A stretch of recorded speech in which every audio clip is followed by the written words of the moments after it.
আমার বাড়ি কোথায়? সরাইল। কোথায় কাজ করছো?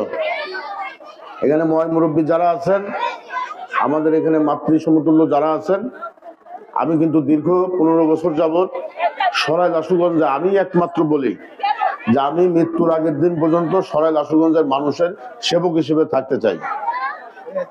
আমার এখানে যে বাচ্চারা আছেন, ভালো মনোযোগ সহকারে শুনে, ভালো বাচ্চারা আছেন, শিক্ষিত মেধাবী আছেন, সে টাকার অভাবে পড়াশোনা করতে পারছে না, আমি তার পাশে থাকবো। সে ঢাকায় যাবে, টাকার অভাবে সে পড়াশোনা করতে পারবে না, তা আমরা তার পাশে থাকবো। এটা কিন্তু আজকের কথা না, আমি দীর্ঘদিন যাবত বলছি।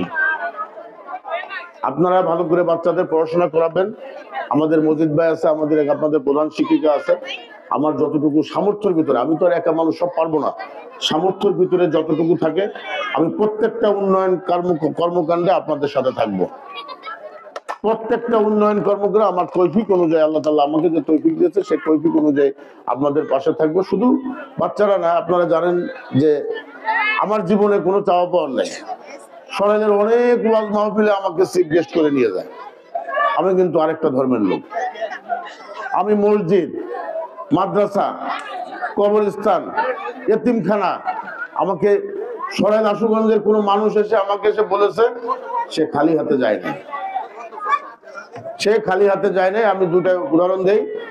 আমাদের কালীগঞ্জ গলা নিয়ে একটা ইয়ে আছে, আপনার গুচ্ছগ্রাম আছে, আপনারা জানেন মনে হয়। ওই গুচ্ছগ্রামে একটা মসজিদ হয়েছে।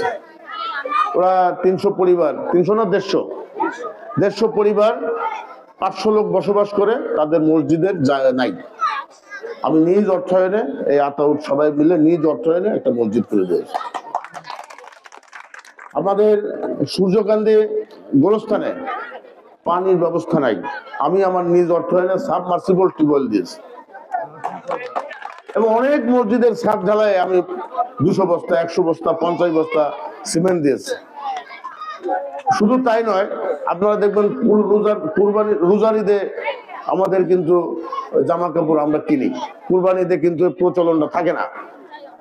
আমি দীর্ঘ 10-15 বছর যাবত এই সরাইল আশুগঞ্জে প্রত্যেকটা মসজিদের ইমাম মুয়াজ্জিমদের আমি কিন্তু একটা করে বস্ত্র সামগ্রী দিই। যাই হোক, আপনারা মনোবল হারাবেন না। আমি বলেছি যে আমি যতদিন বেঁচে আছি, সরাইল আশুগঞ্জের সন্তান, আপনাদেরই সন্তান, আমি একটা বৃহৎ রাজনৈতিক দলের সাথে জড়িত। আমার সামর্থ্য অনুযায়ী আপনাদের প্রত্যেকটি ভালো কর্মকাণ্ডের সাথে আমি থাকবো।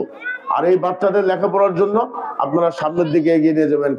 কারণ এই একটা বাচ্চা কিন্তু সারা জীবনে মাস্টার ডিগ্রি পাস পর্যন্ত খুব বেশি টাকা তার লাগে না, আপনি খেয়াল করে দেখেন। কিন্তু ও একসময় বেতন পাবে 5 লক্ষ টাকা। আপনি খেয়াল করে দেখেন, ও ক্লাস 5 থেকে মাস্টার্স পাস করা পর্যন্ত ওর পিছনে আপনার 5 লাখ টাকা লাগবে না। এই ছেলে যদি একবার দাঁড়িয়ে যায়, ও মাসের বেতন পাবে 5 লাখ টাকা, ঠিক কিনা? প্রত্যেকটি এইভাবে যদি আমরা এই সন্তানদের দাঁড় করে ফেলতে পারি, তাহলে আমাদের সরাইল মাথা উঁচু করে দাঁড়াবে।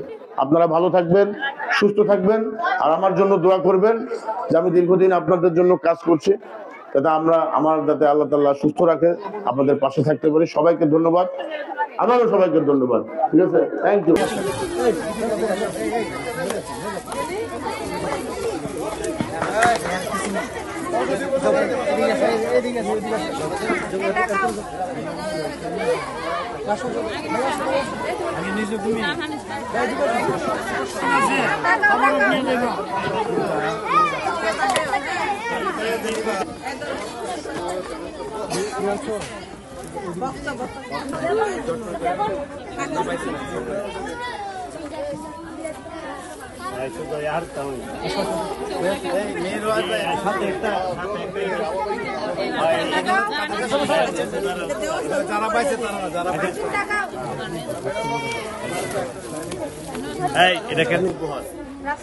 সবার জন্য শিক্ষা, আমাদের তারেক রহমান স্যারের যে নতুন 31 দফা সবার জন্য শিক্ষা। আমরা বাংলাদেশের সকল মানুষের শিক্ষা ব্যবস্থা